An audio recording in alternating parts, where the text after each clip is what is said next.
है, तो यहाँ की सियासत का क्या नजर आ रहा है? देखिए, मैं राजस्थान बड़े करीब से चूक गया था। राजस्थान में हम लोग 12 सीटों पे तीसरे नंबर पर है और 3 सीटों पे दूसरे नंबर पे, लेकिन हमारा प्रयास है कि हम हरियाणा नहीं चुकेंगे। तो एक जो किसान का मेरा गठजोड़ हुआ है, जो जिसकी नींव मान्यवर काशीराम साहब और ताऊ देवीलाल जी ने रखी थी। हम नौजवान लोग हैं, मेरे बाईं तरफ सूर्य प्रकाश खड़ा है, मेरी तरफ दाईं तरफ रोहित है। हम नौजवान लोगों ने बीड़ा उठाया है कि अब हम किसी और के भरोसे पे नहीं रहेंगे, हम अपनी लड़ाई खुद लड़ेंगे। और मेरा ये मानना है कि नौजवान जब जब खड़ा हुआ, इतिहास गवाह है, जब शहीद आजम भगत सिंह खड़े हुए थे तो देश से गोरे भाग गए थे।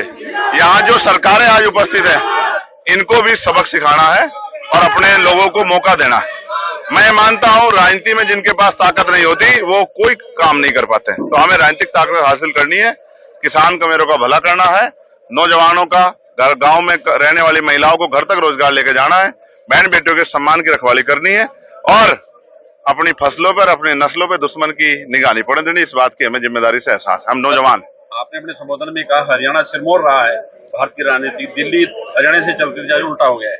हरियाणा जब इकट्ठा था और हरियाणा की लीडरशिप और उत्तर प्रदेश की लीडरशिप जब इकट्ठी हो गए, माननीय काशीराम साहब हमारे बड़े नेता थे, जब वो इकट्ठे होकर काम करते थे। आज भी मेरे याद है कि बोट क्लब की रैलियां क्यों बंद हुई, इसलिए बंद हुई कि बोट क्लब पर जब हमने अपनी ताकत दिखाई तो हमारी रैलियां भी वहां होनी बंद होगी। ये विरोध की आवाज थी।